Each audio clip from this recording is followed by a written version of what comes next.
कीर्तनातून समाजाला जागृत करून योग्य दिशा दाखवण्याचं कार्य वारकरी संप्रदाय करत आहे। त्यामुळे सरकारने महाराष्ट्रातील सर्व कीर्तनकारांना किमान 5,000 रुपये महिना मानधन सुरू करावं अशी मागणी वंचित बहुजन आघाडी महासंघाचे अध्यक्ष ॲडव्होकेट प्रकाश आंबेडकर यांनी केलं। ते सकल माळी समाजाच्या संवाद मेळाव्यात बोलत होते। या मेळाव्यात वंचितच्या नेत्या प्राध्यापक अंजली आंबेडकर यांनी मार्गदर्शन केलं।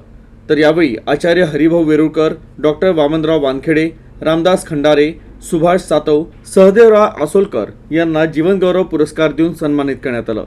मेळाव्याच्या अध्यक्षस्थानी प्राध्यापक डॉक्टर संतोष हुसे, उद्घाटक जिल्हा परिषद अध्यक्षा संगीता अढाऊ आणि स्वागताध्यक्ष म्हणून ॲडव्होकेट संतोष रहाटे होते। माळी समाजातील विविध क्षेत्रात काम करणाऱ्यांचा आणि वारकरी संप्रदायातील हरिभक्त परायण यांचाही सत्कार ॲडव्होकेट आंबेडकर यांच्या हस्ते करण्यात आला। या कार्यक्रमाला अकोला जिल्ह्यातून माळी समाज बांधव मोठ्या संख्येने सहभागी झाले होते। माझ्या इच्छा आहे आणि इच्छाच असून नाही तर आमचं कर्तव्य आहे आणि नाही, परंतु आपण उभ्या डोळ्यांनी पहा की आपल्या समाजाला एक सगळ्यात जास्त जर कोणी काही केलं असेल तर ते डॉक्टर ॲडव्होकेट बाळासाहेब आंबेडकर यांनी। पण ती घटना घडू नये म्हणून इथे असणारा पारायण करणारे हरिभक्त पारायण जे आहेत की ती एक जिम्मेदारी उचलतात, स्वतःहून उचलतात। लॉ अँड ऑर्डर मेंटेन करावं अशी असणारी परिस्थिती आहे।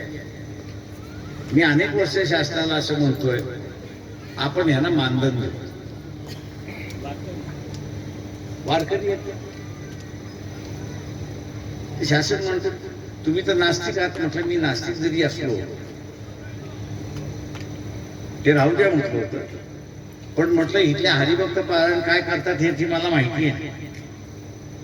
समाजामधली शांतता, समाजामधली व्यवस्था, समाजामधला असणारा नीतिमत्ता आणि मानवतेने वागण्याचं हे जे समाज व्यवस्थेमध्ये कीर्तनाच्या माध्यमातून जे करतात